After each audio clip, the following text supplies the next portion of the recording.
antsika izany hidera sy ankalaza ny anarany. Aoka hazava eo imason'ny olona toy izany koa ny fahazavanareo mba hahitany ny asa soa ataonareo ka hankalazany ny rainareo izay any an-danitra.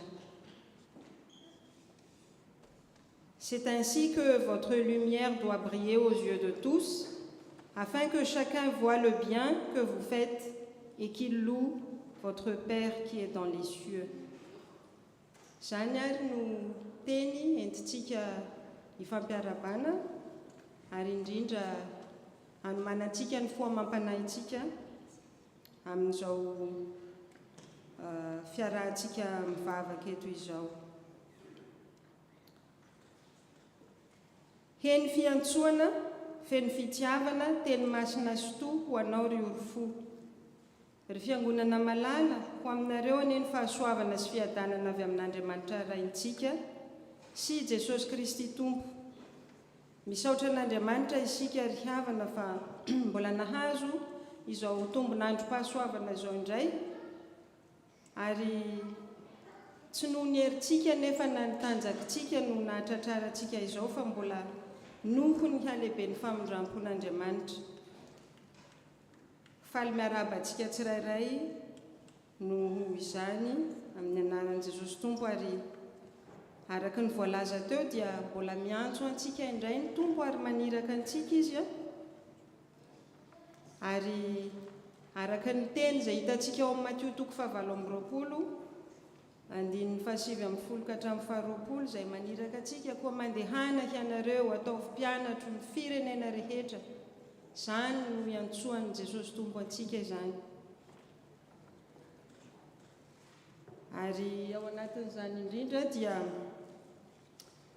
andeha ary isika hiara hanandratra ny feontsika, hiray fo, hiray saina, ary hideran'ilay Jesosy Tompontsika amin'ny alalan'ny salamo, famakiantsika ny salamo 220. Iarahantsika manandratra eo am-pitsanganana ihany amin'ny anaran'i Jesosy. Alleluia. Sambatra ny olona izay matahotra an' Jehova sady mankasitraka ny didiny indrindra. Ahery ambonin'ny tany ny zanany, hotahina ny taranaky ny marina. Fananana sy arena no ao an-tranony ary ny fahamarinany aharitra mandrakizay. Ao amin'ny maizina no iposahany mazava, ho amin'ny mahitsy, mamindra fosy miantra ary marina ireny. Sambatra ny olona izay miantra ka mampisambotra, tsy mba ho resy ao am-pitsarana izy, fa tsy angozozo mandrakizay izy. Hotsarovana mandrakizay ny marina, tsy mba manany any reloza izy. Tafatoetra, matoky an' Jehova ny fony. Voatoana ny fony, ka tsy atahotra izy, mandra-pifaly ny mahita ny amin'ny mpandrafy azy. Na mafy izy, eny, nanome ho an'ny malahelo, ny fahamarinany maharitra mandrakizay. Isandratra amboninahitra ny tandrony, ny ratsy fanahy ahita ka ho sositra. Hihidy vazana izy ka ho levina, ho foana ny fanirian'ny ratsy fanahy. Amen. Petraka isika miavana. Zao dia rahantsika manao ny firana laharana 713 317 ny andininy voalohany sy faharoa ihany. Amen.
ry Andriamanitra tompo sy mpamonjy anay io, indreto izahay mpanomponao te iaona aminao eto amin'ity fiangonanao masina ity.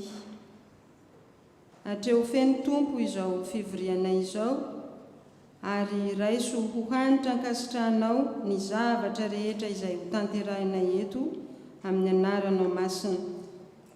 Ny voninahitrao irery ihany tompo no ampamirapiratanao aminay tsirairay avy, na ny manatrika amin'ny vantana eto izany, na ireo izay tsy afaka miaraka miombona aminay eto noho ny antony maro samihafa, dia samy tsy hisy diso anjara amin'ny fahasoavanao. Amen. Eno iariavana ny sitrapon'Andriamanitra izay tononona amintsika amin'ity anio ity. Ary Jesosy niteny tamin'ny olona indray ka nanao hoe, izaho ny fahazavan'izao tontolo izao, izay manaraka ahy tsy mba handeha amin'ny maizina. Fa ianareo kosa dia taranaka voafidy, fanjakam-pisorona, firenena masina, olona nalain'Andriamanitra ho an'ny tenany, mba hilazanareo ny hatsaran'ilay niantso anareo hiala tamin'ny maizina ho amin'ny fahazavany mahagaga.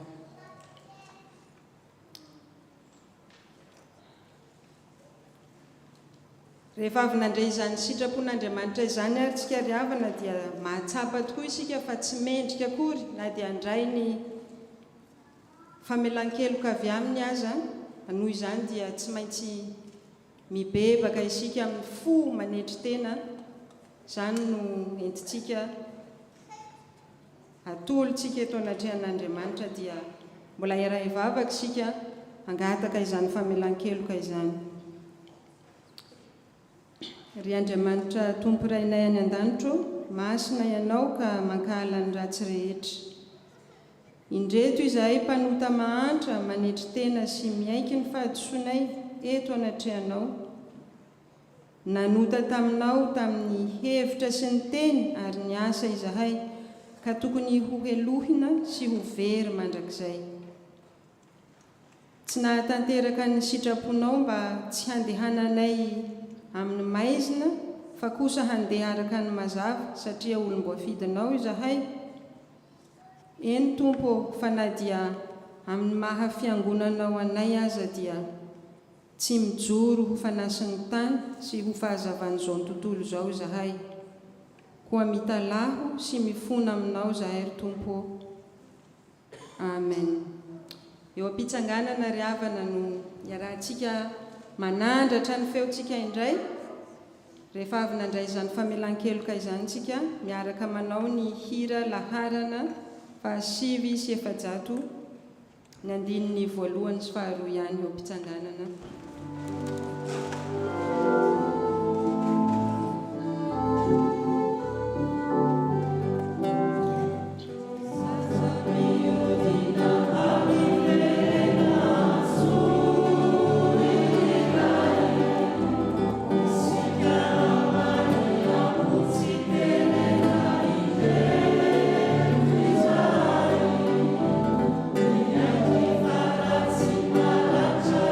Love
hitsanganana ihany no andrenesantsika ny teny famelan-keloka izay atolotry ny tompo antsika.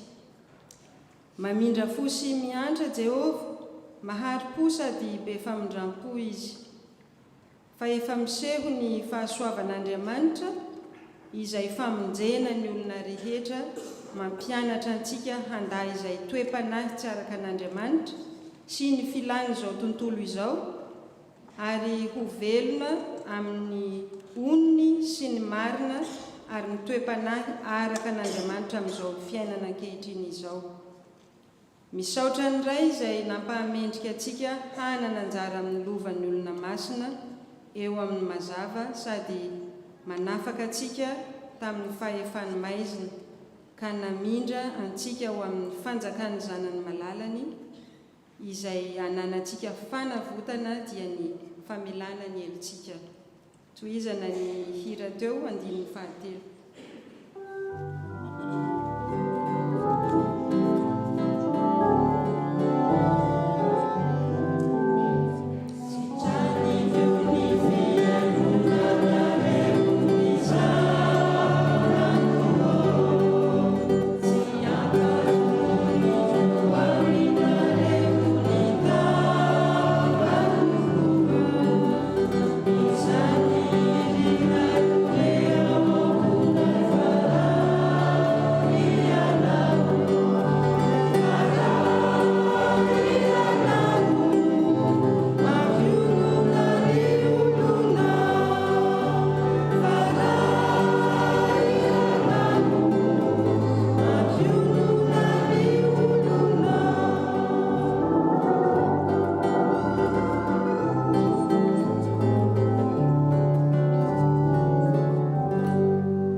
Voninahitra ho any amin'ny avo indrindra ho an'Andriamanitra,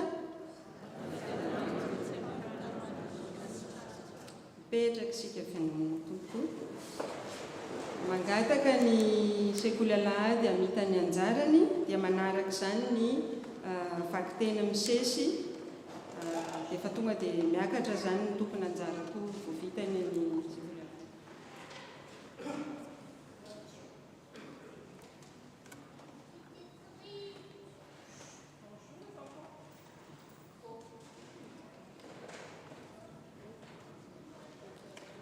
Bonjour les enfants, en mon temps. Est-ce que Dieu m'apparaît? C'est une question troublante, n'est-ce pas? Dieu le Père, personne ne l'a jamais vu. Personne, et pourtant, on cherche à le connaître. On a envie de le voir pour être sûr qu'il existe, pour sentir qu'il n'est pas loin de nous. Alors, où pourrait-il apparaître? Dans le ciel? Au milieu des nuages? Dans la cour de la récré? Ou à la télévision? Je vais te répondre. Par exemple, le vent, tu ne le vois pas. Pourtant, tu le sens. Tu sais qu'il est là. Tu vois les branches s'agiter dans les arbres. Il souffle dans tes oreilles. Eh bien, Dieu, c'est pareil. On devine sa présence quand il y a du beau, de la joie en nous et autour de nous. Comme le vent, Dieu agit en nous par la force qu'il nous donne. Pour aller plus loin, comme quand le vent souffle dans les voiles d'un bateau pour partir à l'aventure, Dieu se manifeste dans nos vies grâce à son Fils. Et là, c'est plus dur. C'est une personne en chair et en os. Jésus vit maintenant au ciel, mais il est toujours à nos côtés. C'est le grand jeu de notre vie chrétienne, deviner sa présence autour de nous. Par exemple, il est cette lumière spéciale que tu trouves parfois dans le regard des gens. Jésus apparaît aussi dans ta vie, dans tous les moments où il te montre son amour. Tu as le cœur qui déborde. Tu es plein de joie. Jésus est là. Jésus nous dit dans le verset de Jean, chapitre 8, au verset 12, « La lumière du monde, c'est moi. Si quelqu'un me suit, il ne marchera pas dans la nuit, mais il aura la lumière qui donne la vie. » On va répéter ensemble, les enfants. Jésus dit, « La lumière du monde, c'est moi. Si quelqu'un me suit, il ne marchera pas dans la nuit, mais il aura la lumière qui donne la vie. » Prions.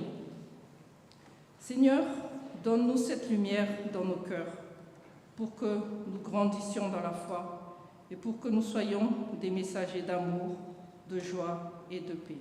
Amen.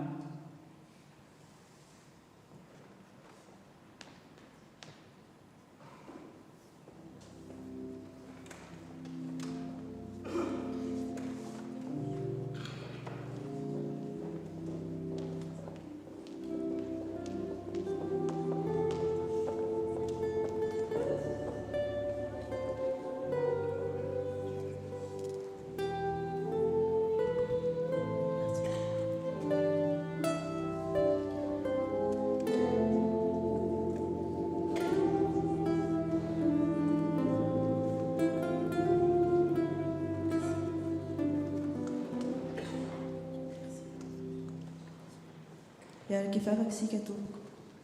Dry Andriamanitra rainay eo, dreto izahay vahoakanao amin'ity andro alahady maraina ity. Tonga eto indray izahay hiaino ny teninao. Amin'izao fotoana hamakiana ny teninao izao dia mangataka ny fanahinao masina izahay mba arotsakao aty anatinay tsirairay avy, hahafahanay tena andre tokoa izay hafatra tianao hampitsaina aminay. Amin'ny anaranao Jesosy Kristy no angatahanay izany vavaka izany. Amen.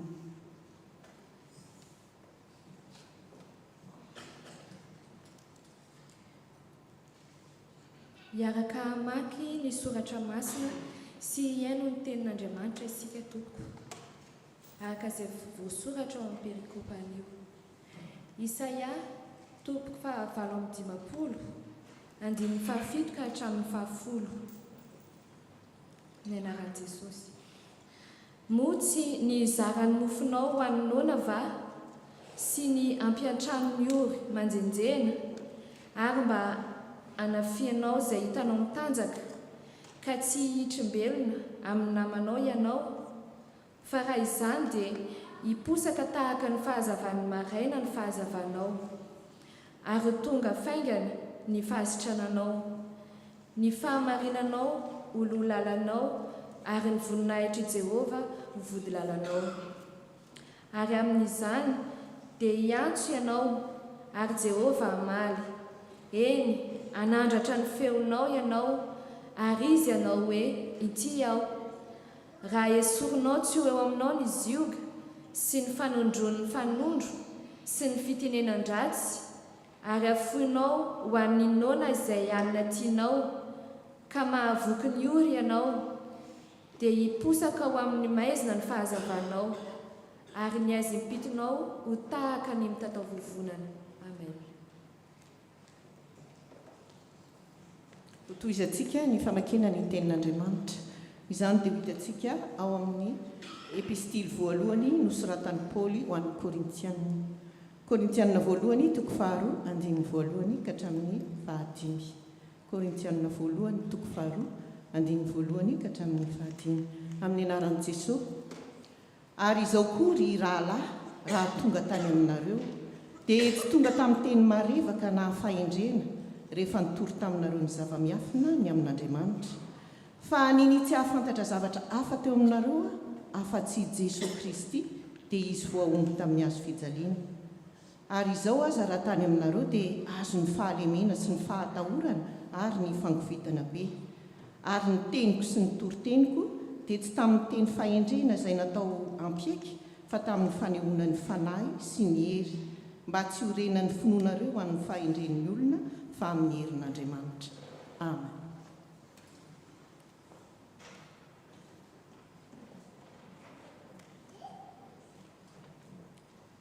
Nous terminons la lecture dans l'Évangile selon Matthieu, Matthieu chapitre 5, les versets 13 à 16.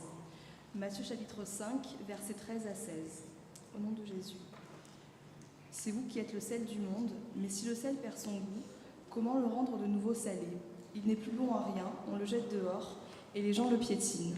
C'est vous qui êtes la lumière du monde, une ville construite sur une montagne ne peut pas être cachée. On n'allume pas une lampe pour la mettre sous un seau. Au contraire, on la place sur le porte-lampe, d'où elle brille pour tous ceux qui sont dans la maison. C'est ainsi que votre lumière doit briller aux yeux de tous, afin que chacun voie le bien que vous faites et qu'il loue votre Père qui est dans les cieux. Amen.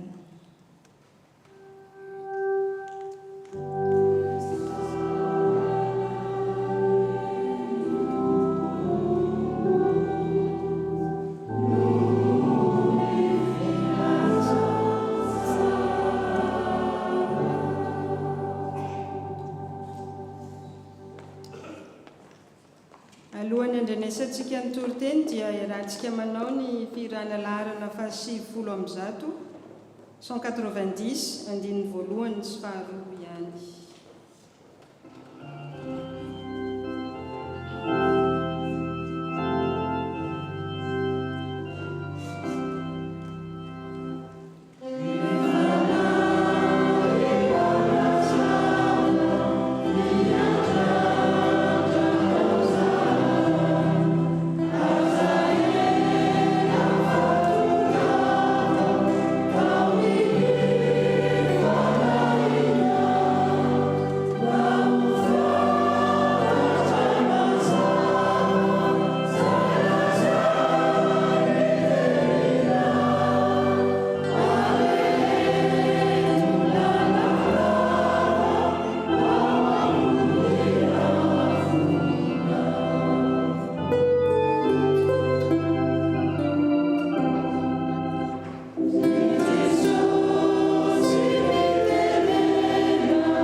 Zany tononkira-panahy zany ry Jesosy tompotsianay no asandratray hanomezanay voninahitra ny anaranao masina.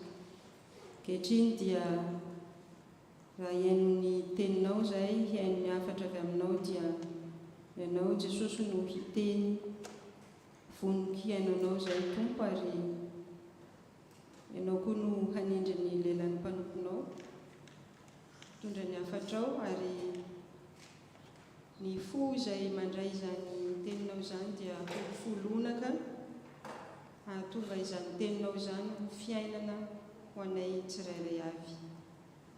Ampangino ny tabatabany fonay, aza velanao hanana anjara ny ratsy,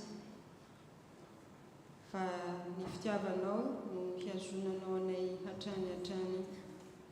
Amen.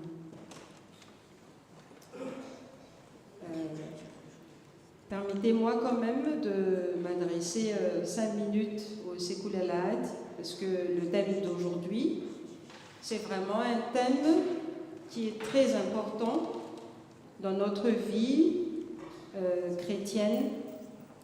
Alors, le texte que nous allons voir, en fait, ça parle de sel, de lumière.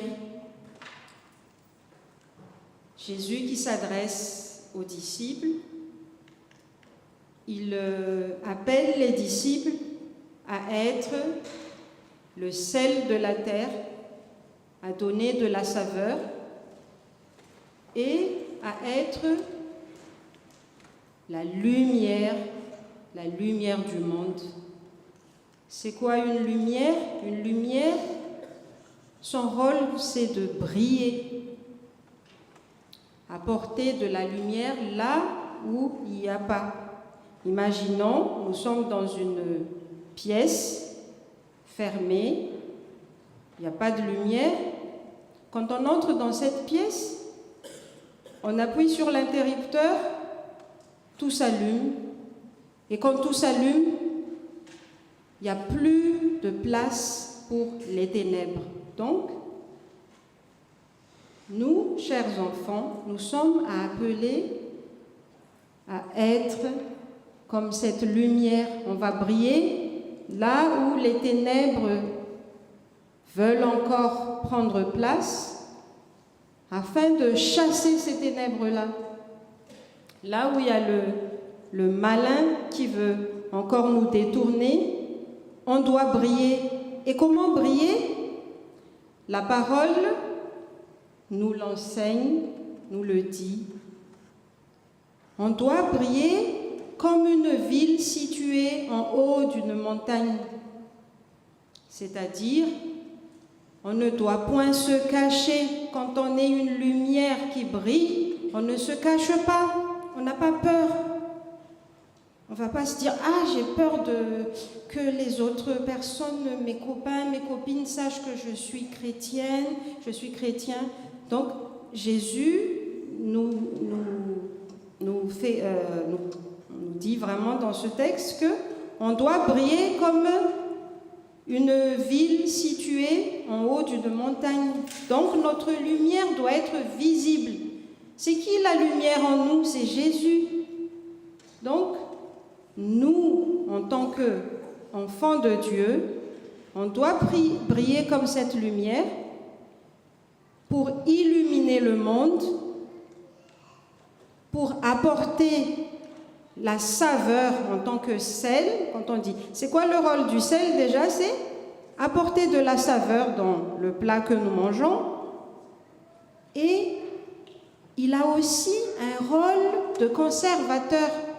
Ça conserve la nourriture pour que ça ne se gâte pas. Par exemple, je pense que vous, les jeunes de maintenant, vous ne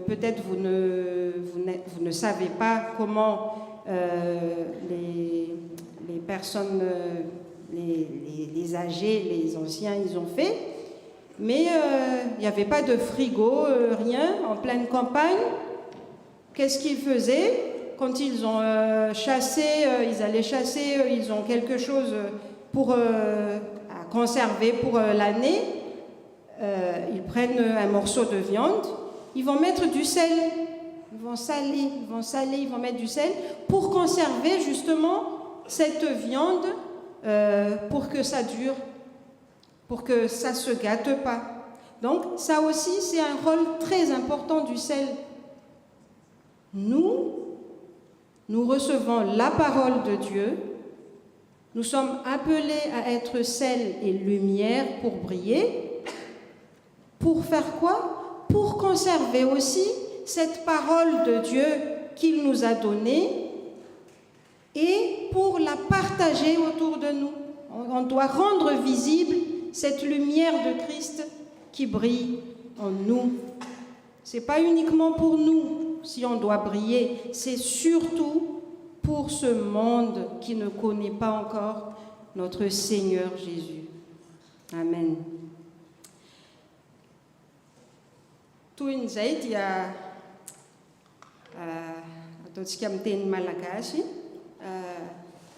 araka ny voalaza teo dia ny teny izay anjarantsika an'io zany omeny Jesosy antsika dia fampaherezana antsika indray mba ho fanasina tany ary ho fahazavana izao tontolo izao.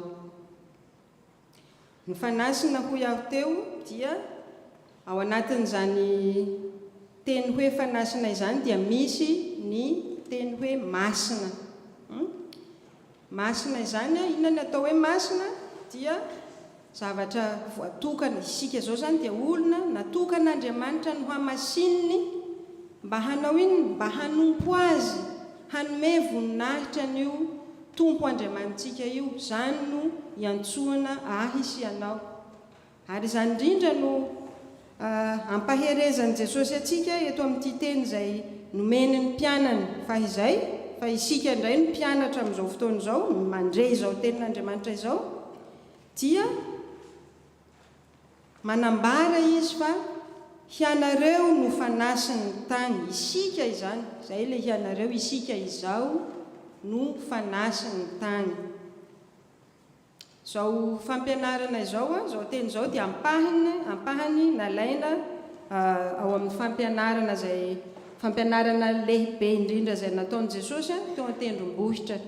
Tao izy no nilaza fa ireo fahasambarana maro samihafa, sambatra ny nona, sambatra ny malahelo am-panahy, sambatra izay enjehina no fahamarinana, sambatra ny mpampiavana, fa izy no atao hoe zanak'Andriamanitra. Notonono ny tao zany ao amin'ity Matio 5:5 hitantsika tamin'ny toriteny tamin'ny alahady lasa teo. Sambatra hoy izay enjehina noho ny fahamarinana. Zany no efa zavatra lazain'ny tompo zany tamin'ireto mpianany ireto, satria fantatsika tsara ity Jesosy ilay fahazavany izao tontolo izao ity, rehefa tonga teto an-tany izy dia inona ny zavatra nataon'ny olona azy? Nolavina ity Jesosy ity. Tsy nisy nilazy, tsy nisy nilan'ity Jesosy ity, nolavina.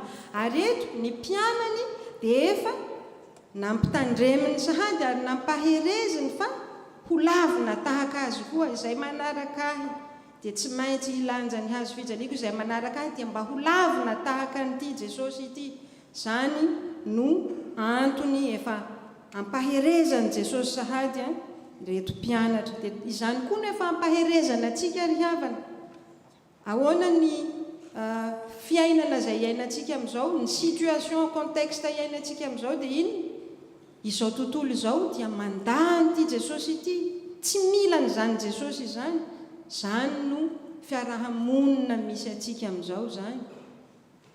Ary isika dia ampaherezina manokana amin'izao teny izao, hijoro ho vavolombelona, mba ho fanasiny tany isika, mba ho fahazavana izao tontolo izao isika, hizara izany fahazavana izany. Eto ry havana dia tsara ihany mba mamaritra kely ny asan'izany sira izany raha miresaka fanasina. Hoy aho misy ny teny hoe masina, atokana ho an'Andriamanitra isika hanompo azy hidera azy, nefa ao amin'izany maha fanasina izany koa dia raha manao sira amin'ny laoka isika dia iny mba hahazo tsirony, mba hampisy tsirony. Mijaly ihany ny olona le voararany dokotera hoe tsy mahazo mihina tsira, mafimafy ihany aloha ny anekena an'izay amin'ny voalohany, fa rehefa zatra ao anatin'ilay izy moa zany mandeha ho azy eo ihany. Fa eto isika nefa dia antsoina isika mba hanome tsirony ny tany. Fa inona hoy izy? Raha tsy manome tsirony ny tany isika dia misy fitsarana izay miandry antsika. Tonga dia mazava eto ny teny, izay ny zavatra mahafinaritra amin'ity Andriamanitra tokoa itsika ity. Izy rehefa miteny hoe tsy azonao atao ity, dia tonga dia lazainy eo akaiky eo ny antony hoe raha manao an'io ianao dia ho faty tokoa ianao. Tsy izay ve? Tamin'ny teniny tamin'ny Adama sy Eva, tsy azonareo ihinanana ny hazo eo voan'ny saha, fa raha mihinana an'io ianareo dia ho faty tokoa. Dia inona nefa? Azo ny fakapanahy Adama sy Eva, lasy menarana namitaka ny Eva dia tsy ho faty zany ianareo. Eo ilay lainga, ilay détournement an'ilay fahamarinana ny tenin'Andriamanitra. Dia inona nefa ny zava-misy? Tena niditra teto an-tany, tonga teto an-tany tokoa ny fahafatesana. Zany ny zava-misy. Zany hoe ny teny izay lazain'Andriamanitra, izay aloaka ny vavan'Andriamanitra, dia tsy maintsy tanteraka. Zany mbola lazain'i Jesosy zany amin'ny toriteny miandry antsika manaraka, na dia tendry tsorana na iota eo amboniny io izy io ponctuation io dia tsy maintsy tanteraka io, tsy misy zavatra tsy ho tanteraka ny amin'ny tenin'Andriamanitra. Inona zany ny miandriny zay olona zay mpianatry ny tompo tsy manaiky ho fanasina, tsy hanome tsiro, dia inona ozy izy tsy misy hery hanaovana na inona intsony izy fa hariana any ivelany ka ho hitsahin'ny olona. Zany ny jugement zany miandry. Raha tsy mampitondra tsiro isika amin'ny maha-kristianina atsika ho ariana any ivelany any amin'ny fitomaniana sy ny fikotrohanify, fahaverezana mandrakizay, fahafatesana mandrakizay, any amin'ny fahalovana izany. Raha tsy manaiky zany isika hanao izany asa mahasira atsika izany, hitondra n'izany fahamasinan'Andriamanitra izany, hiainao anatin'izany fahamasinana takian'Andriamanitra amintsika izany, dia fahafatesana ny miandry izany olona izany. Ao koa nefa raha ataontsika hoe manome tsiro ny sira, miaro amin'ny fahalovana izy zay efa nolazaina tamin'ny ny sekoly alahady teo moa, conservateur, conservé. Dia inona koa nefa ny toetra ananan'ity sira ity zay anisan'ny tena fampianarana faratapony omeny Jesosy an'ireto mpianatra ireto dia zao: rehefa raisoa tsara mandray sira isika, ataontsika ao anatin'ny lokantsika ao, dia hitantsika ve le sira rehefa andeha hisakafotsika dia aiza le sira nataoko, tsy hita, levona iny sira iny, manaiky ho levona tompoko ny sira. Zany ny zavatra takian' Jesosy aminao, manaiky isika hanana an'izany fanetrentena izany. Zay le dika le hoe manaiky ho levona eto, manetry tena. Zany ny zavatra tena tahaka ny nanetren'ity Jesosy ty tena teo anatrehan'ny mpianatra, ary teny vakiana teo zany tao amin'ny anisan'ny teny mifanandrify amin'ity moa zany Matthieu 7 misy azy zafady mialatsiny. Ny mpianatra ho izy dia tsy hihoatra ny mpampianatra, ary ny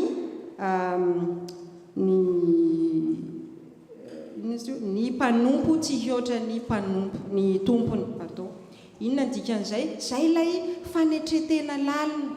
Raha niady seza tamin'ny Jesosy reto, niady hahazo ny laharana voalohany amin'ny mampianatra azy ny mpianatra Jesosy, dia iza zany no Jakoba sy ny reniny Jakoba mihitsy nanatona Jesosy nandohalika mba ataovy reto zanako reto no loha laharana ao amin'ny listan'reto mpianatra ao reto. Dia inona ny nambaran'i Jesosy, inona ny navalin'i Jesosy tao anatin'izay?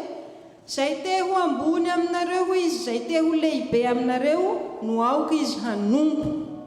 Zany ny zavatra fampianarana omeny Jesosy. Ary na ity Jesosy ity aza, na dia Andriamanitra zay manana ny fahefana rehetra, ilay tompony hery sy ny fahefana, inona ny zavatra nataony?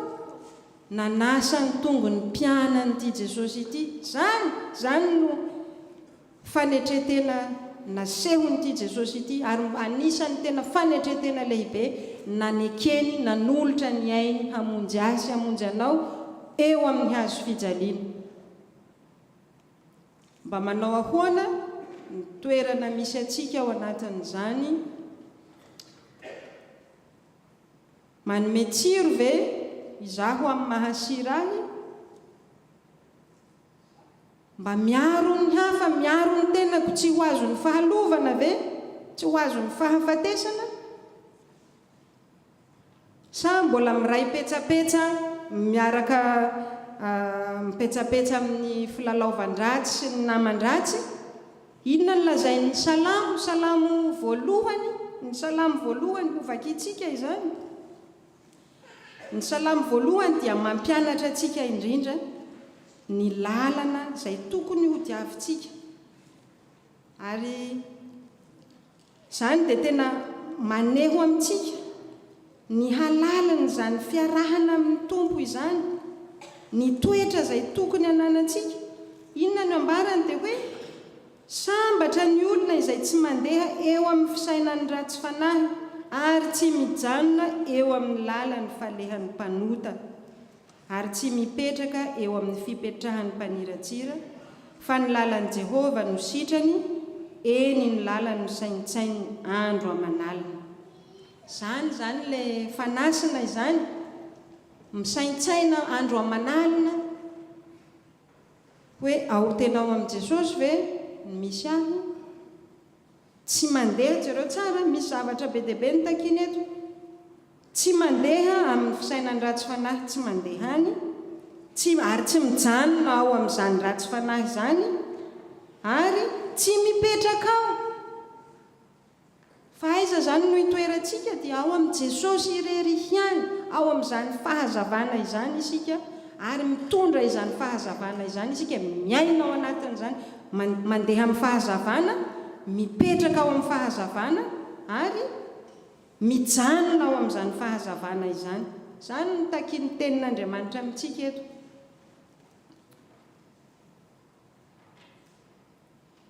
Ary lazaintsika teo koa tamin'ny sekoly Alahady fa rehefa mirehitra ny jiro tsy misy toerana intsony ho an'ny aizina. Raha isika izao zany mijoro amin'ny mahafanasina antsika mitondra izany tsiro izany ary izay taon'ny tompo eto isika hoe isika izao koa no mbola fahazavan'izao tontolo izao raha mampirehitra ny jirontsika isika miaina ao anatin'izany fahamasinana zany ary mitoetra ao anatin'izany dia mampirehitra ny manodidina ary mandroaka ny ratsy zany. Zany no asa takian'Andriamanitra amintsika amin'ny maha fahazavan'izao tontolo izao atsika. Ary jereo tsara fa tao amin'ny Jesosy izay nantsoiny Marta sy Maria tamin'ny nahafatesany Lazarosy, tantaran'ny Lazarosy averiko kely eto. Efa maty quelques jours Lazarosy nefa tonga tao ihany Jesosy andeha hamangy any Marta sy Maria ary haneho ny voninahitr'Andriamanitra zay moa ny tena antony an'i Jesosy dia iny rehefa niteny Jesosy tamin'ny Marta hoe aiza moa ny nandevenanareo azy dia nentina tany amin'ny fasana Jesosy dia inona ny zavatra lazain'i Jesosy eto akodiavo izy ny vato sokafina zany le fasana dia Marta nilaza hoe tompo efa hefarana izy zao efa maimbo azonareo zany no zavatra toetran'izany ratsy zany rehefa tsy misy sira rehefa tsy misy an'ilay fahamasinana zany hoe karakteristika zany fahafatesana izany maimbo zany zavatra maharikoriko zany zavatra zany maharikoriko antsika izany dia izany no miandry ny olona izay tsy fanaraka tsy mitoetra ao anatin'izany fahamasinan'Andriamanitra izany zay mbola te hiray petsapetsa miaraka amin'ny filalaovandratsy dia zany no miandry ny olona izay manaraka izany. Ary ny tenin'Andriamanitra koa nefa dia mampianatra antsika mazava tsara fa tsy afaka manompotompo iroa isika na ny ray ho tiany na ny ray ho alany.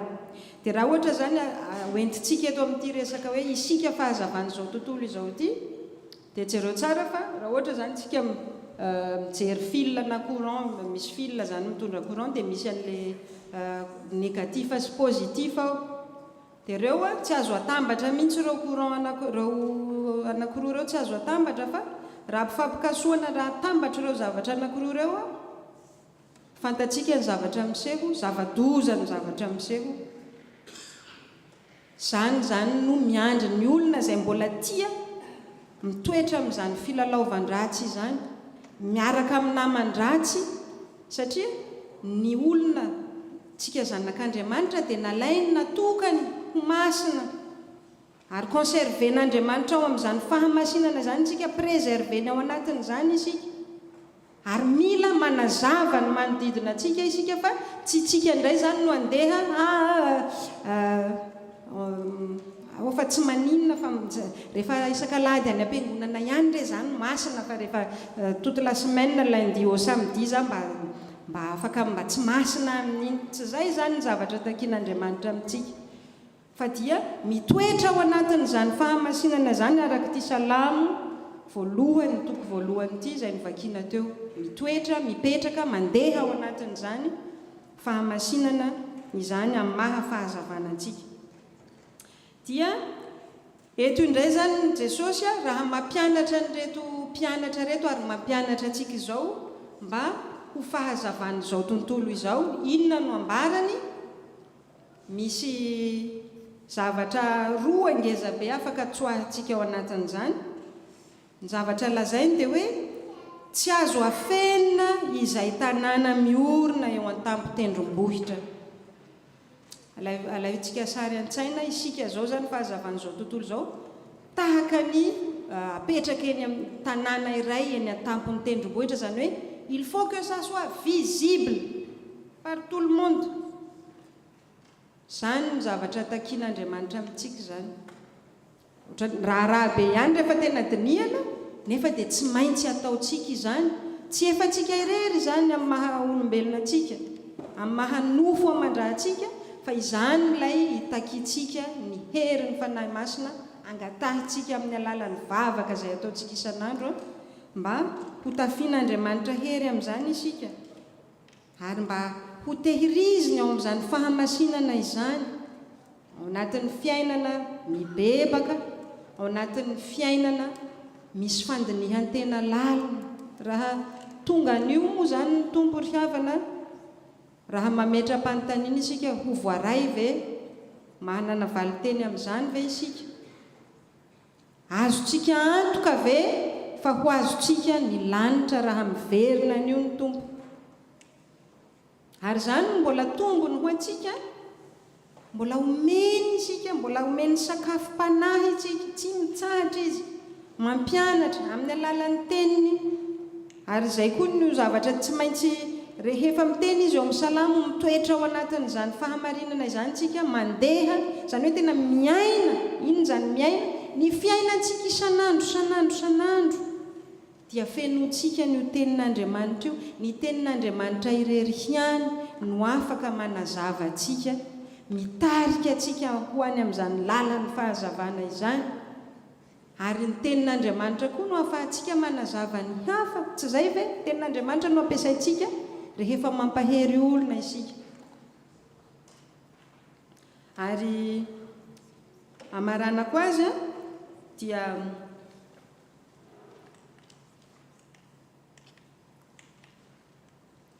jereo tsara fa raha miteny an'ity teny ity Jesosy hoe tsy azo afenina izay tanàna miorina eo an-tampony tendrombohitra dia inona nefa ny constat ataontsika amin'izao fotoana izao amin'ny maha fiangonana antsika amin'ny maha kristianina amin'ny maha kristianina anao dia iny tsy tanteraka atsika izany zavatra izany maro ny mbola menatra tsy mahasahy maneho ampahabe maso tahaka an'ity tanàna miorina eo an-tampony tendrombohitra ity tsy mahasahy maneho ampahabe maso an'izany hoe izaho dia kristianina zany nefa ny zavatra takiana amin'izao teny izao moa isika very havana mbola sanatria alaim-panahy miafina ao ambadika an'izany tahotra izany isika nefa eto ny teny izay nivakiana tamin'ny ny fanandrify tamin'ny vakiteny teo dia izay mandahy hoy ny tompo dia inona no miandry an'izany dia mba ho laviko koa izy ao anatrehan'Andriamanitra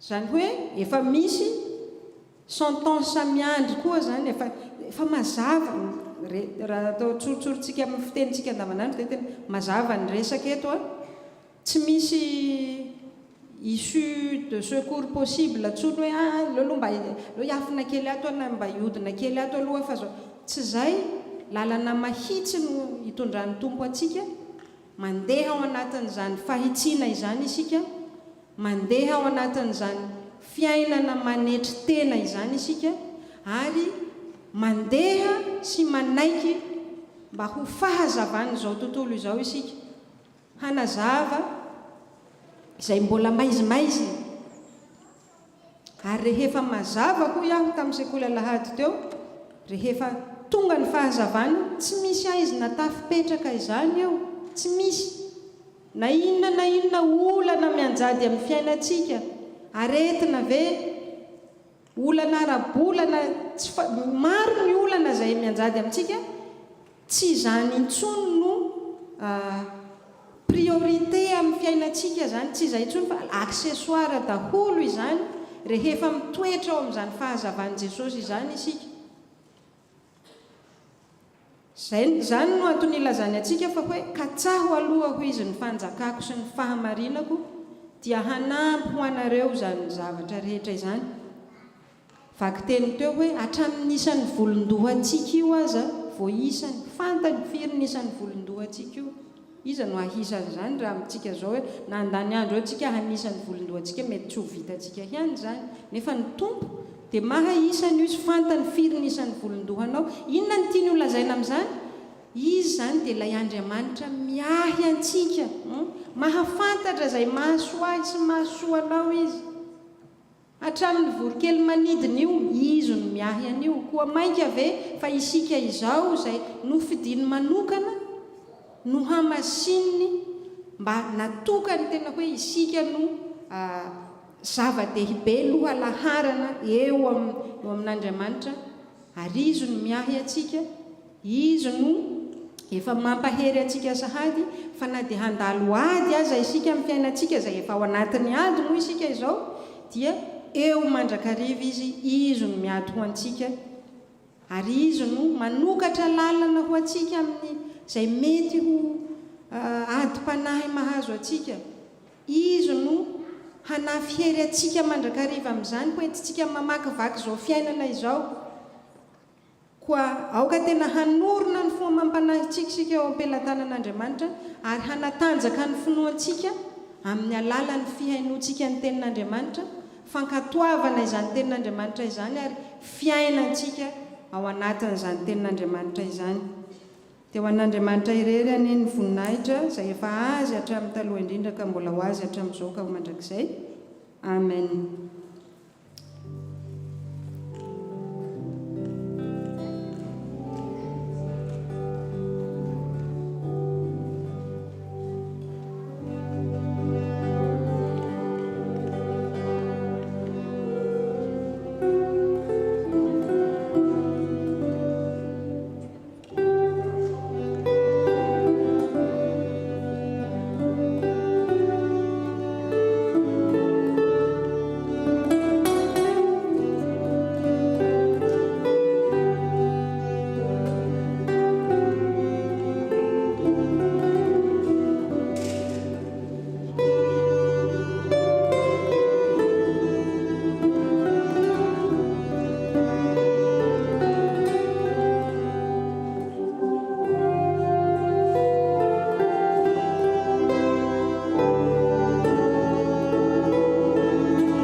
Fisika hanatanteraka ny anjarany.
alitsika. Zao isika riavana dia eo am-pitsanganana no iarahantsika manao ny fanekem-ponoana apôstôlika.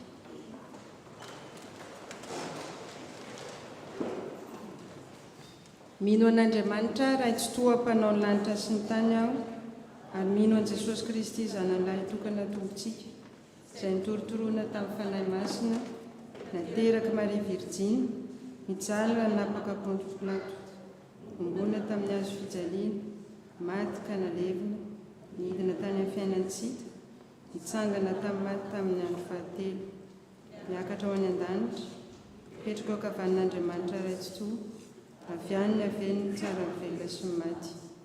Mino ny fanahy masina, fiangonana masina manerana izao tontolo izao, fiombonan'ny olona masina, ny famelan-keloka, fitsanganan'ny tena maty, ary ny fiainana mandrakizay.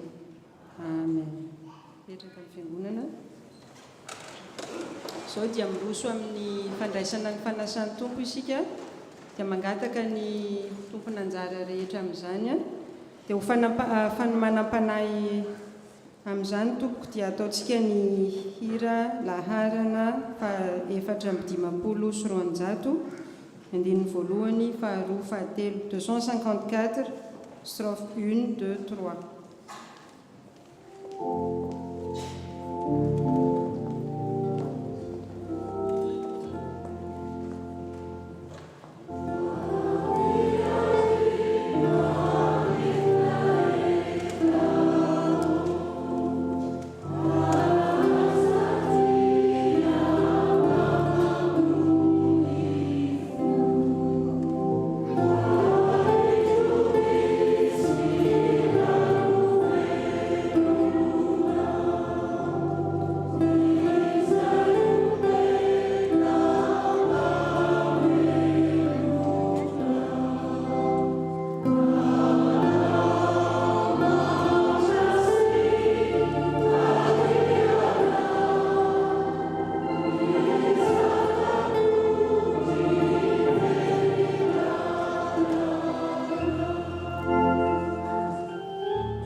Jehova eo amin'ny tompo. Aoka ho derahintsika ny tompo Andriamanitra. Eny tokoa tompo ray masina Andriamanitra mandrakizay, mahefa ny zavatra rehetra mety sy mahavonjy ny isaoranay anao amin'ny fotoana rehetra sy amin'ny toerana rehetra amin'ny alalan'i Jesosy Kristy tomponay, izay tianay sy nanolo tena hamonjy anay. Amin'ny alalany koa no hideran'ny anjely ny fiandriananao sy hitsaoan'ny fanapahana sy ny fahefana rehetra anao amin'ny tahotra, ary arahany fiangonana any an-danitra sy anty an-tany midera ny anaranao amin'ny fiobiana. Ary izahay koa ankehitriny miara manandratra ny feonay aminy ka amin'ny fanajana lehibe no hideranay re.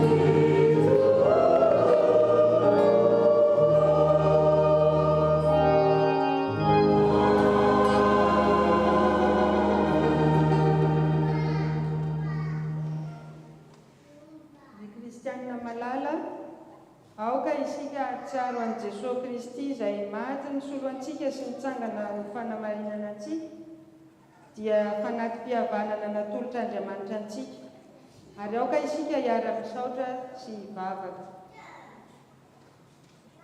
Misaotra anao izay Andriamanitra rainay, tompo ny lanitra sy ny tany, fa noho ny famondramponao aminay mpanota mahantra dia nomenao ny zanakao lahy tokana mba tsy ho very izay rehetra mino azy, fa hanana fiainana mandrakizay. Efa maty Kristy, efa nitsangana Kristy, ary ho avy amin'ny tany. Noho izany ny tompo, rainay any an-danitra, indreto izahay manao eto anatrehana ny fahatsiarovana, ny fahatongavan'ny zanakao olona, ny fijaliany sy ny fahafatesany, ny fitsanganany tamin'ny maty ary ny fiakarany tamin'ny voninahitra sy ny fifonany mandrakizay ho anay, ka miandry sy mitalao ny fiverenany izahay.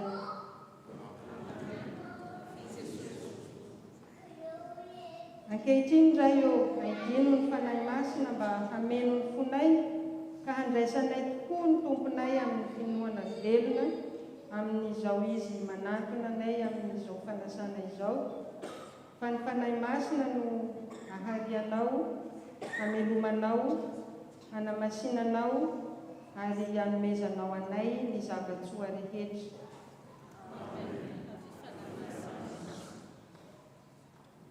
Misaotra anao izahay ry Jesosy Kristy tompo, midera ny anaranao izahay ry zanak'Andriamanitra lahy tokana mpamonjy anay.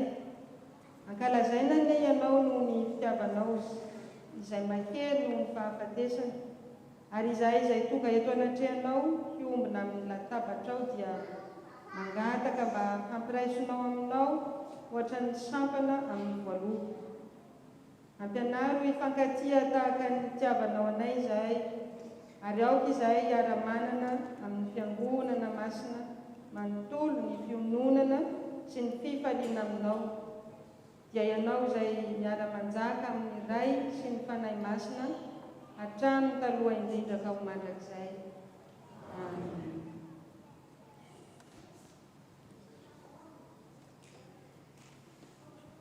Jesosy Kristy tompo, tamin'ny alina iny izay namadiana azy dia nandray ny mofo,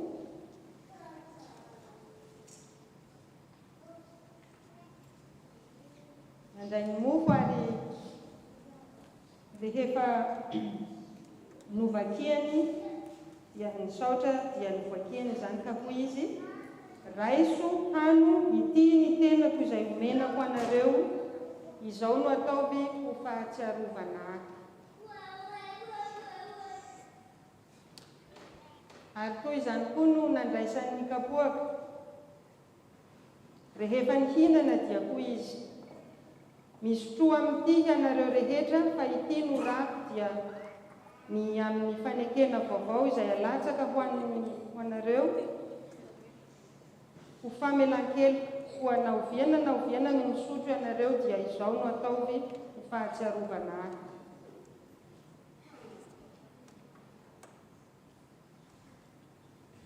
Misaotra indray izay nampamendrika antsika hanana anjara amin'ny lovan'ny olona masina eo amin'ny mazava. Amen.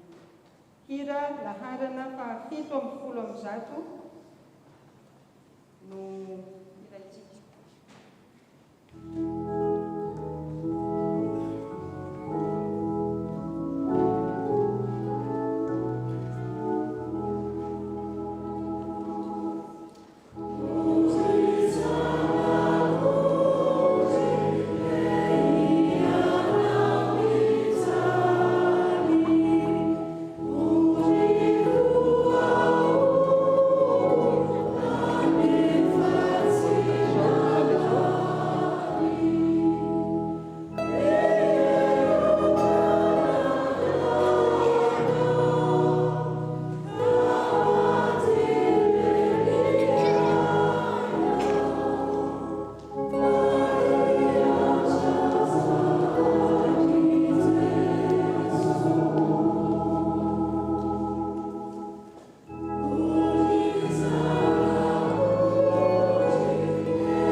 rehefa nandray ny fanahy mahazanak'Andriamanitra antsika isika ry havana koa izany no ahafahantsika manatona ny ray manao hoe rainay izay ny an-danitra eo mba masinina neny anaranao tonga neny ny fanjakanao tena ny sitraponao dia tsy an-tany tahaka ny an-danitra omeo anay io izay nasazo anay ary mamelany akay tahaka ny mamelanay izay leloka taminay raza mitondra anay eo amin'ny fakapana manafahanay amin'ny ratsy manao ny fanjakana sy ny hery ary voninahitra mandrakizay. Amen. Ny mofo izay vakitsika ry havana dia tena ny Jesosy ihany ary ny kapoaky ny fisaorana izay saorantsika dia firaisana amin'ny rany Jesosy Kristy tompontsika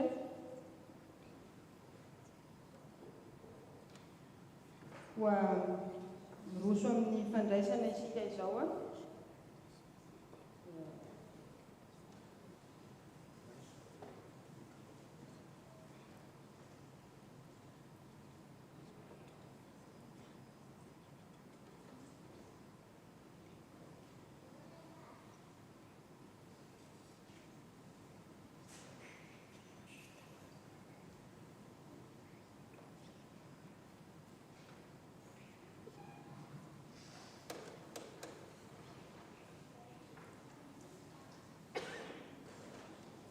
Jesosy Kristy tompontsika izay voaomby tamin'ny hazo fijaliana ka nitsangana tamin'ny maty no efa nanome anareo ny tenany sy ny rany izay nanavotany anareo tamin'ny fahotanareo rehetra.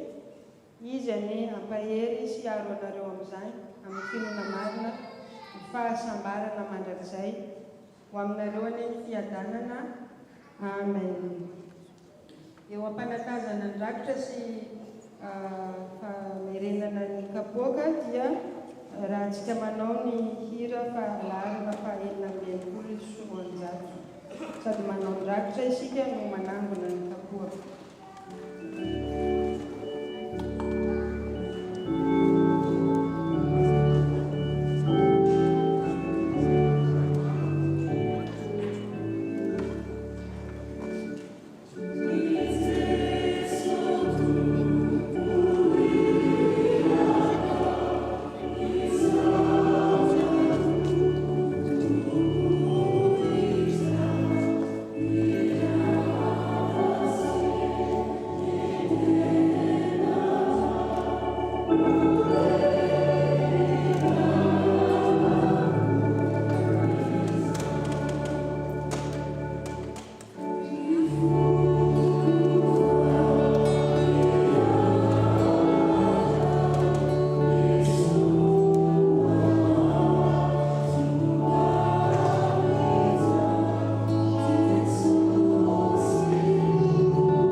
Miroso amin'ny fotoanan'ny filazan-draharahantsika dia mangataka ny tompony anjara amin'izany anefa ny anjarany.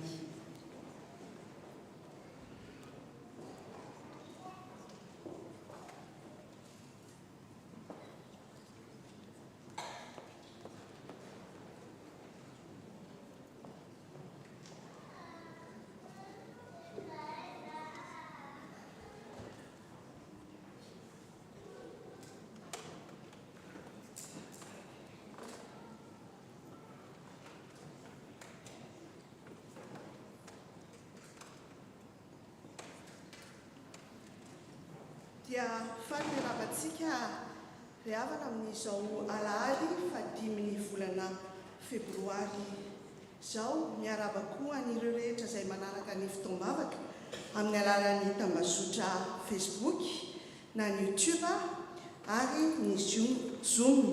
Fiadanan'ny tompo aminareo. Misaotra ny pastera Oby Radomafaltsika nitarika antsika tamin'ny fitaom-pivavahana ary nitondra ny tenin'Andriamanitra. Misaotra koa ireo rehetra izay nandray anjara tamin'ny fanatotosana izao fotoana izao, ny zava-maneno, ny projection, ny stream, ny responsable rehetrarehetra. Dia raha misy amintsika no sambany vao tonga eto amin'ny tafo Aix-Marseille, anio dia mba angaviana mba hitsangana mba ho arabain'ny fiangonana tompoko. Dia faly mandray anao ny fiangonana Aix-Marseille raha mandalo na mitoetra dia ny tompo hitantana anao, hitantana andianao. Dia tsaro fa misy toeranao foana eto amin'ny tafo Aix-Marseille. Dia tompo aneo momba sy ambinana anao. Raha sitraponao dia anantona anao ny équipe accueil mba handray ny coordonnées. Sotra tompoko. Toy izao indray ny fandaharam-potoanantsika amin'ny manaraka.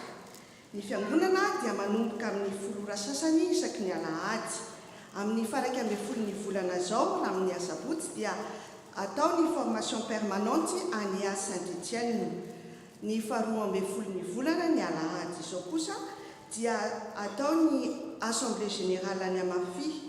Noho ny isan'ny mpikambana ny fito tamin'ny alahady 9 janoary teo tamin'ny AG farany teo dia miantso indray antsika mpikambana Amafy ivory amin'ny 12 volana izao amin'ny iray ola torakandro ao aorian'ny fitaom-pivavahana. Amin'io koa tompoko no anaovana ny komity ny fiangonana ny fivorian'ny komity isam-bolana. Ny 12 volana kosa dia nisy ny sortiskian'ny Amafy. Mbola hoentina vakiana amintsika eto ny taratasy. Raha amin'ny 15 volana febroary sabotsy dia atao ny AGNFPMA, ny bilan moral, financier ary budget. Toy izao ny taratasy amin'izany. Ny fiangonana manontolo, fiangonana manolo-tena anompo ny tsito. Fa ny zanak'olona tsy tonga mba ho tompona fa mba anompo ka hanolotra ny ainy ho avitra isolo ny maro. Marka 7:520. Fiantsona fivoriam-beny mpandray. Riavana malala amin'ny tompo ho aminareo aneny fahasoavana sy ny fiadanana avy amin'Andriamanitra Ray sy Jesosy Kristy tompo. Ny fivoriam-beny mpandray dia ho tanterahana ny asabotsy 15 volana febroary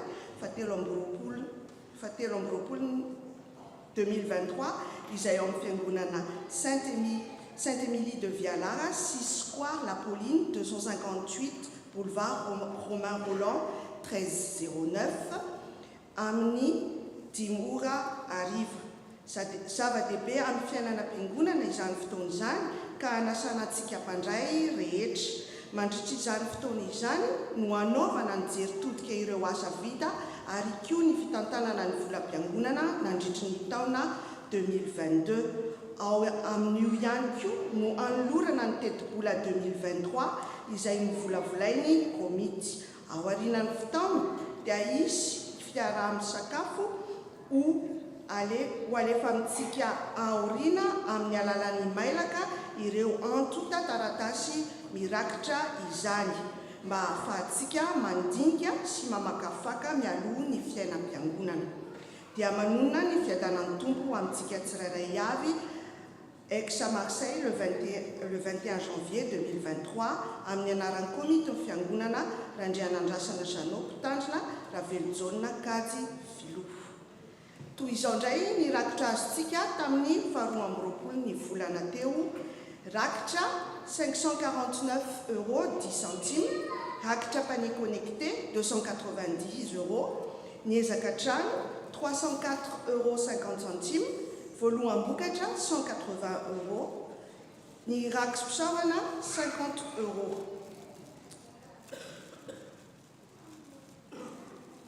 Toy izao ny taratasy niaraka tamin'ny izany.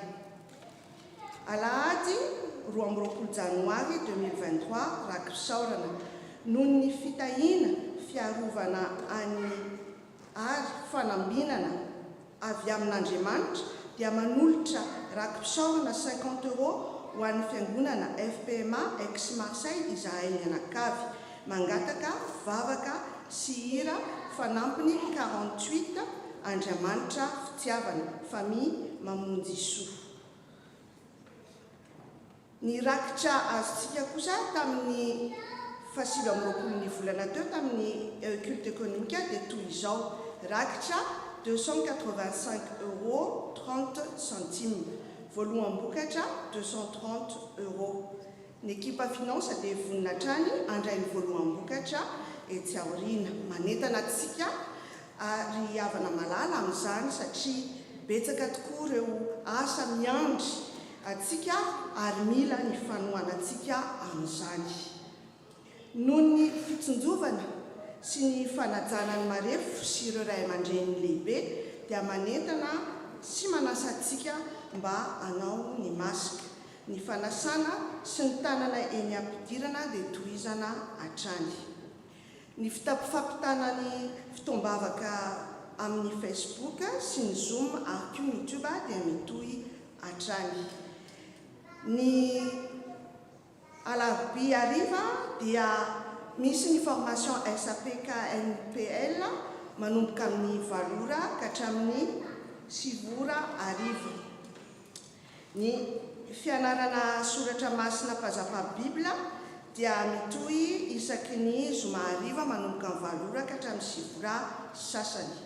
Ny fitaom-pifoazana dia isaky ny asabotsy maraina amin'ny 8 ora sasany ka hatramin'ny 10 ora ary misy asa sy fampaherezana amin'izany anasana antsika rehetra. Ny asa fanatsarana ny fiangonana izay anentanana antsika rehetra dia misy isaky ny asabotsy manomboka amin'ny 8 ora sasany ka hatramin'ny 4 ora sasany. Ny sekoly alahady sy ny katekômena dia mianatra isaky ny alahady maraina amin'ny 7 ora. Ny kôraly amafy kosa dia misy fianaran-kira isaky ny alahady aloha sy aorianan'ny fitaom-pivavahana. Ny groupe diakona A sy D no miasa mandritry ny volana febroary. Ny fanadiovana fiangonantsika amin'ny asabotsy faraiky amin'ny 10 volana izao, amin'ny asabotsy izao zany dia anjarany SLK. Filazana manjofo. Raha tsy tohaina lui dia rahalahy Tonton Guy dia nodimandry tamin'ny 7 taonany tany a Madagasikara. Ny famangina dia ao lazaina ao ariana. Taratasy fisaorana. Ho an'ny mpitandrina, ny birao, ny komity, ny sampana rehetra ny fiangonana manontolo. Tompoko, fisaorana sy fankasitrahana no atolotra ianareo tamin'ny fitondranam-bavaka, ny teny mamy sy fampiononana ny zoran-damba. Natolotrareo noho ny namoizanay ny hava-malala. Andriamanitra ny fiadanana ne anome anareo ny fiadanany ary amaly fity ny tsirairay. Misaotra indrindra ny tompoko Guy Razafimandimby mianakavy. Vaovao avy amin'ny sampana. Sampana sekoly alahady. Nous vous saluons au nom de Jésus.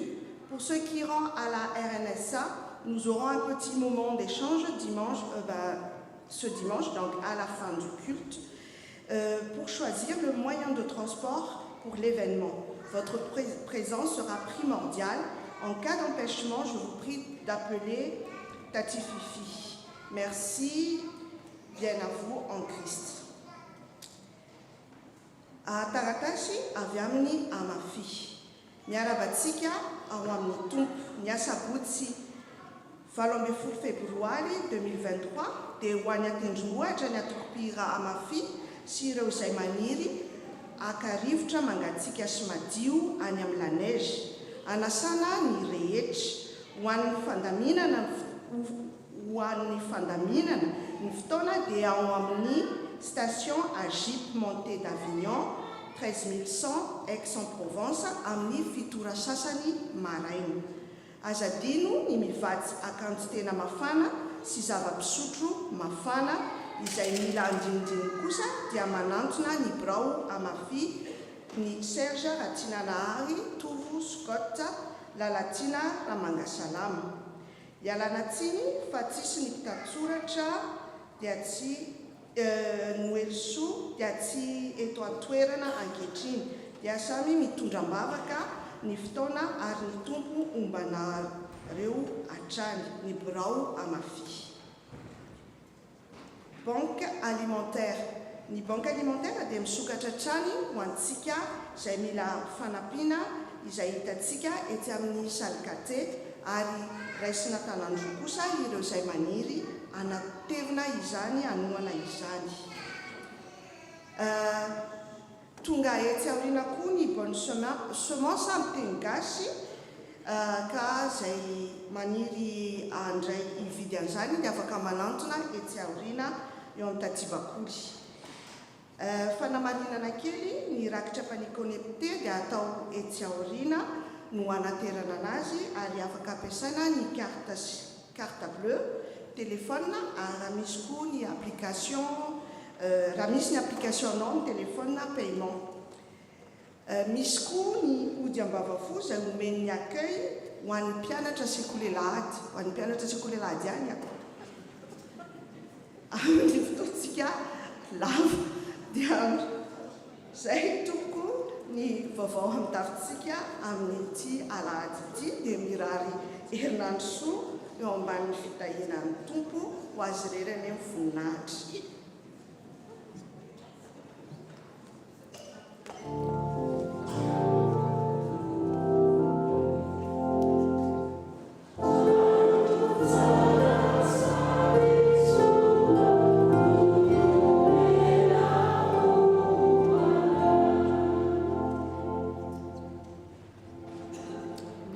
Trano tompon'anjara.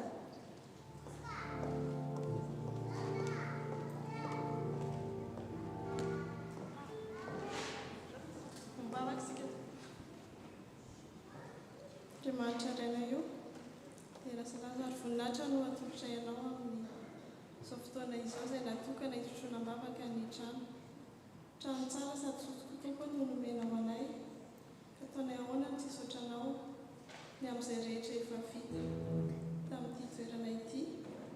Sotranao ny amin'izay rehetra fahasoavana narotsakao ka afanay indray mionay eto ankehitriny. Tompalalo, sotranao ihany koa ny amin'ireo olona izay natokanao amin'izany natsoinao tamin'ny anaranao sy ny fidinao ary tinolona manokana ny komitin'ny trano sy ireo ekipan'ny travaux izay tsy mikely aina fatratra manokana fotoana hikarakarana izany isaky ny asabotsy.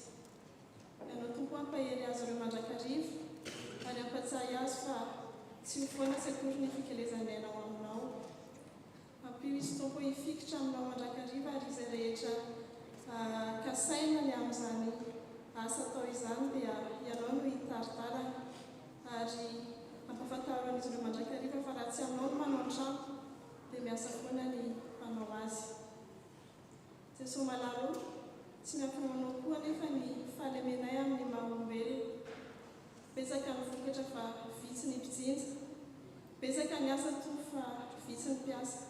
Mifona aminao izahay ary mangataka aminao ny fananao masina, hanafana ny tsirairay ary haniraka azy ireo hanavao ny fahabolon-tena izay tsirairay eto, hanolotra fotoana, hanolotra tanana, hanolotra fitaovana, hanolotra an'izay rehetra ilaina, hanolotra vola, hitrotro ambavaka. Tompo malalo entany tsirairay azavenanao matory hafu azy mandrakariva. Apetraka fenomenao koa rehetra fitantanana amin'ny fomba fitadiavam-bola izany amin'ny fitantanana maro samihafa ny amin'ny fanolokoloana ny fitaovana mba hifanaraka amin'ny sitraponao irery any.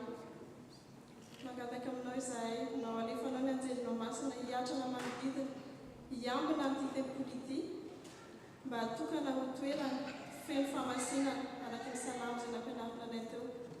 Natokana ho toerana feno fiderana sy fankalazana ny anaranao ary hitorinanao irery ihany tompo ary izay rehetra asan'ny Satana tsy avy aminao tsy namboleny ny tananao teroana ny anaranao omboty izany tompo tsy orom-paka eto ary ireo ratsy izay te hamafy fikorontanana te hamafy tsy fandriampahalemana dia ianao no androakizana any amin'ny farimy rehetra fa kosa hiambina ny toeranay mba ho toerana fitoriana ny anaranao irery ihany ka tsy hoarahon'ny Satana faharatsiana sy ny fireaka izao tontolo izao.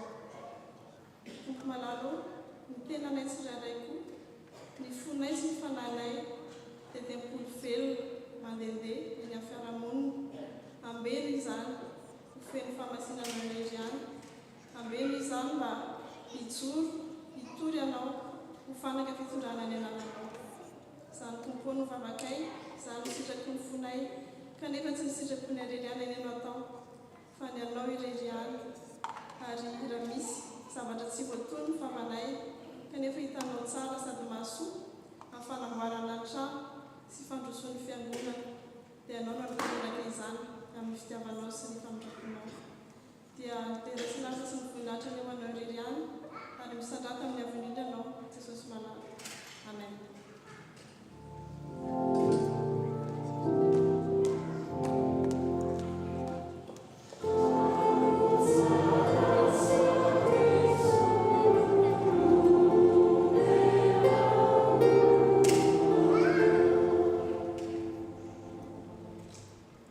Miroso amin'ny rakim-pisaorana isika dia mangataka ny tompony anjara rehetra anatanteraka izany.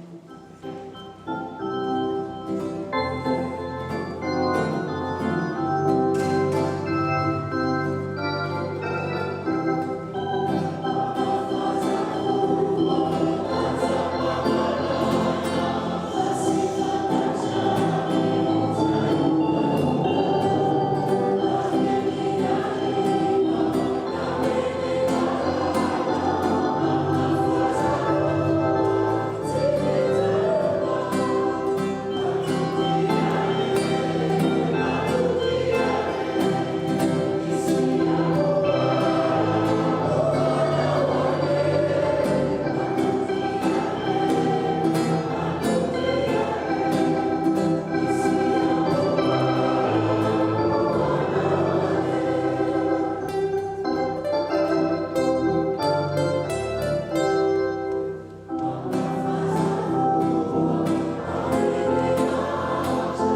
Mandroso ety anoloana ny STK manatanteraka ny anjarany ary manaraka izany dia vavaka fisaorana sy fangatahana dia tonga dia mifanaraka eo zany ny tompony anjara.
Dans le monde entier, tu es souverain, sur chaque torrent et soleil couchant. Mais mon seul désir, Seigneur, mon seul choix, dans ma vie sois toujours le roi.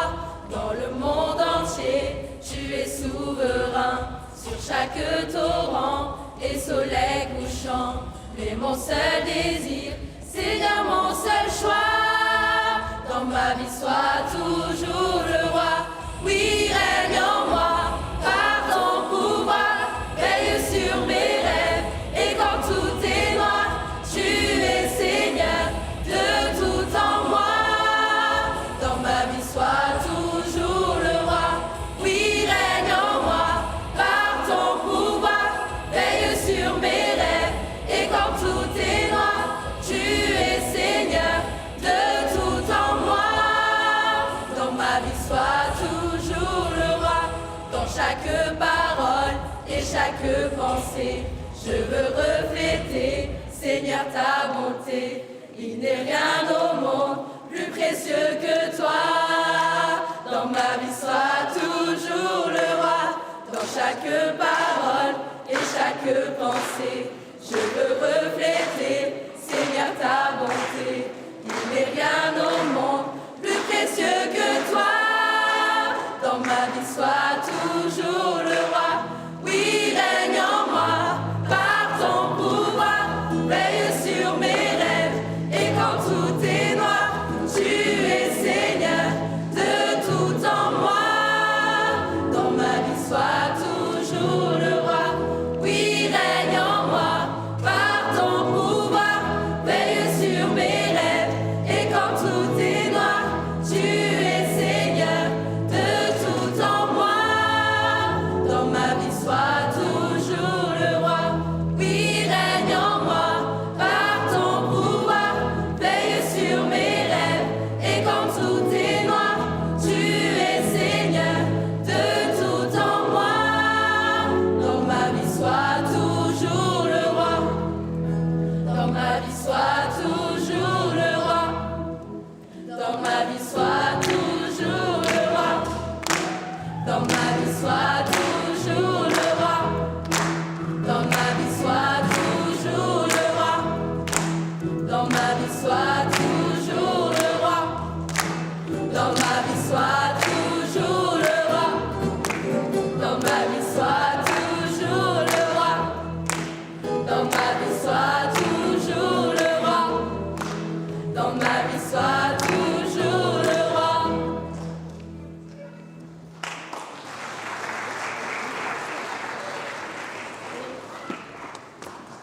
Merci les jeunes pour ce beau message que vous avez transmis. Ils nous ont rappelé que le Seigneur doit vraiment régner dans notre vie, dans notre cœur. Donc c'est à nous de briller à notre tour et de faire briller cette lumière du Christ. mandroso amin'ny vavaka fisaorana sy fangatana isika dia mialohan'izany dia ataontsika ny firana laharana fa 7 ny andininy faefatra ihany alohan'izany vavaka fisaorana izany.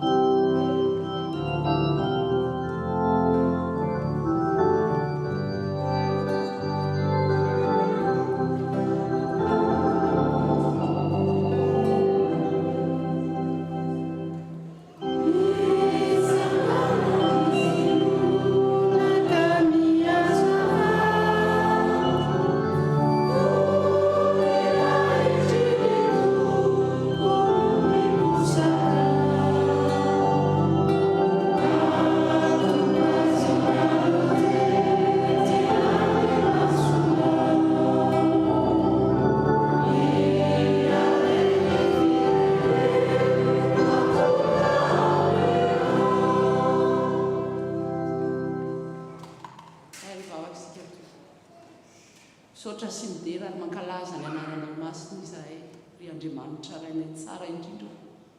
Rainay amin'ny alalan'i Jesosy Kristy tombo sy mpamonjy anay. Mbola nanome anay tombonandro izay ray tamin'ity alahady ity tompo. Mbola afaka niaino ny teninao izahay. Afaka nandray famelan-keloka avy aminao ary mbola afaka niomby databatra taminao izahay Jesosy Kristy.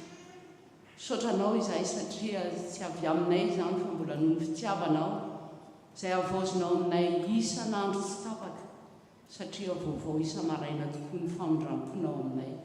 Izany no mbola mahatonga anay toy izao tompo tsy lany ritra fa mbola afaka manandratra vavaka aminao izahay ankehitriny afaka midera sy mankalaza ny anaranao. Saotra ny amin'ny zava-tsoa rehetra izay raisinay avy aminao isan'andro tsy tapaka. Ankehitriny izay tompo dia mbola mitodika manokana aminao, tondra ny etaeta ny fonay tsirairay avy izay tonga eto ary ireo izay tsy mba afaka manatrika izao fotoana izao ihany koa dia ampimizara azy ireo koa ny fahasoavanao. Mivavaka izay ankehitriny no an'ny olona izay nandray fahasoavana taminao te hidera sy hankalaza ny anaranao. Ianao tompo no mbola anavao ny fitiavanao sy ny famondram-ponao amin'izany mpanomponao izany. Ka homba sy tay azy atsiaro azy mandrakariva amin'izay rehetra ataony izay rehetra lehany ka mba ho jiro fahazavana ho amin'izao tontolo izao sy asina ihany koa tompo. Izay tonga eto koa tompo dia izany no teny nampatsiarovonao anay indray ankehitriny mba ho jiro sy fanasy ny tany tokoa izahay. Ka mpitoera ty anatinay izany fahazavanao izany Jesosy io. Ianao izay efa naka ny tenanay ankehitriny, nanalanay tao amin'ny aizina ho tonga mba amin'ny fahazavana mahagaga tompo. Aoka izany no amirapiratra amin'ny fiainanay, amin'izay rehetra ampanaovinao anay, amin'izay rehetra alehanay, dia aoka izany no irehitra ty anatinay. Ankehitriny koa tompo dia mbola mivavaka izahay ho an'ny olona izay ao anatin'ny fahoriana. Ianao no mahalala izy ireny tsirairay avy, hanome ny fampiononana avy aminao, dia ilay fanahy fampiononana tompo tsy hain'izao tontolo izao omena fa ianao kosa no afaka manome azy izany. Mivavaka ho an'ny mpitondranay izahay, na ny mpitondranay amin'ity fiangonana ity, ny famondram-ponao sy ny fahendrena avy aminao no angatahanay tompo mba ho arotsakao amin'izy ireo tsirairay avy.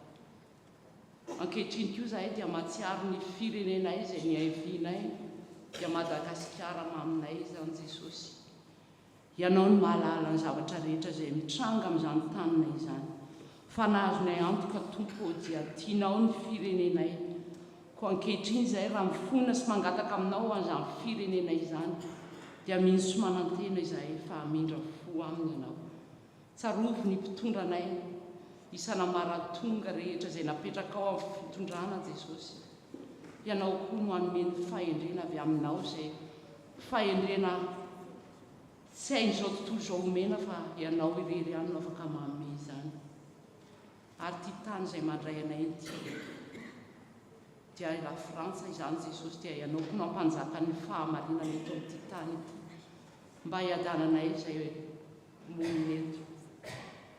Ianao koa no angatahanay mba hampitsahatra ny ady izay mbola manjaka ny Ukraine Jesosy, ianao no tompony teny farany amin'izany tany izany sy amin'ity izao tontolo izao izay misy anay ity. Ho avy tsy ho ela ianao Jesosy, miandrandra izany izahay, koa tano izahay mba ho tena jiro fanasiny tano anay. Betsaka ny tianay mangatahana aminao fa ianao no aokana tanteraka izany, araky ny habeny fitiavanao sy ny famindrampoana izany nirinay sy angatahanay amin'ny anaranao Jesosy. Amen.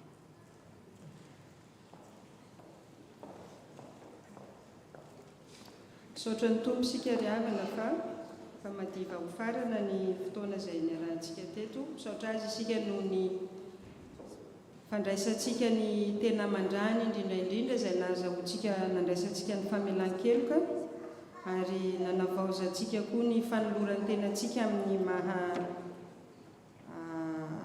olona nantsoin'Andriamanitra antsika, dia ao anatin'izany antso izay antsony antsika izany no hitsanganantsika andraisantsika ny hafatra izay omeny tompo antsika. Hitsanganana no andraisantsika izany. Mitsangana miazava fa tonga ny fahazavanao ary ny voninahitry Jehova efa miposaka aminao, fa indro ny aizina manarona ny tany ary ny aizimpito manarona ny firenena, fa aminao kosa no iposahany mazava. Hira 1:730 irery ihany. 731.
Itayanao anie Jehova ka hiaro anao, ampamirapiratra ny tavany aminao anie Jehova ka hamindra fo aminao, hanandratra ny tavany aminao anie Jehova ka hanome anao fiadanana.